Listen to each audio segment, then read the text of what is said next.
ఈరోజు మనం ఒక కథ చెప్పుకుందాం. ఏమంటే ప్రతి ఛానల్ చూస్తూ ఉంటాము గదా! యూట్యూబ్ అందరం స్క్రోల్ చేస్తూ ఉంటాం కదా!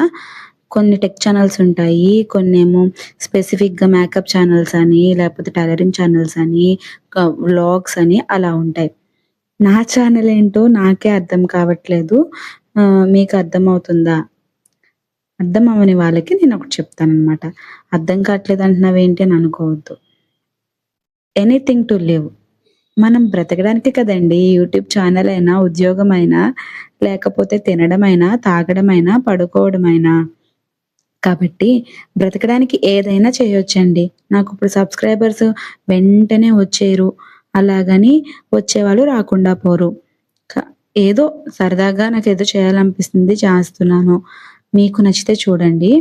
చూడండి ఎంత చక్కగా ఇప్పుడు మనము ఆ నీళ్ళలో కాలు పెట్టడానికి ఎంత ఆలోచిస్తాము. కానీ ఆ ఉడుపులు ఊడ్చేవాళ్ళు అది చేయకపోతే వాళ్ళకి ఆ రోజు బ్రతకడానికి కొంచెం కష్టంగా అయిపోతుంది. అంటే ఆ వచ్చే కూలి కోసమే కదా! వాళ్ళు ఆ నీళ్ళలోకి దిగి ఉడుపులు ఊడుస్తారు.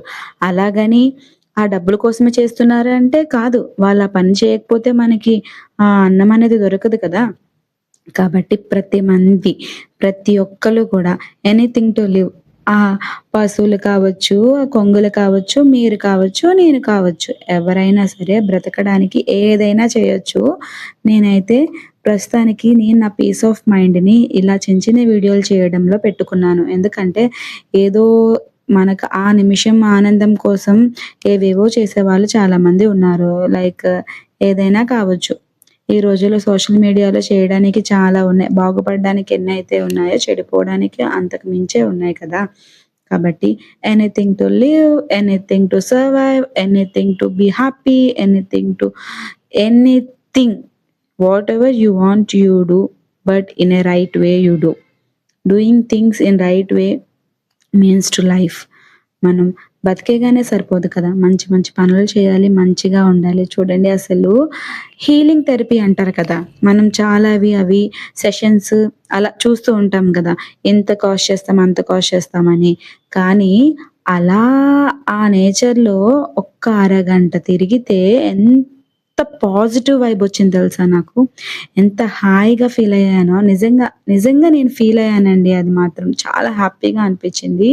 ఉన్న హెడేక్ అంతా ఎటెళ్ళిపోయిందో నాకు తెలీదు. ఆ గ్రీనరీ నిజంగా కలర్ థెరపీలో కూడా ఉంటదండి. స్కైని చూస్తే ఒక స్ట్రెస్ పోతుందట.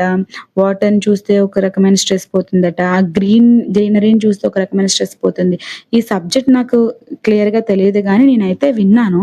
ఎవరో ఏదో ఒక ఒక మూమెంట్‌లో నేను విన్నానండి. నిజంగా వాటర్‌ని చూసినప్పుడట, మనం బీచ్ దగ్గరికెళ్ళినప్పుడు కూడా చాలా రిలాక్స్‌డ్‌గా ఫీల్ అవుతాం కదా! అక్కడికి వెళితే ఒక రకమైన స్ట్రెస్ పోతుంది. అలా ఆ నీలి ఆకాశంలోకి చూస్తే ఒక రకమైన స్ట్రెస్ పోతుంది. ఆ పచ్చని పొలాల్లోకి అలా చూస్తూ ఉంటే ఇంకా చాలా హ్యాపీగా అనిపించింది. మీ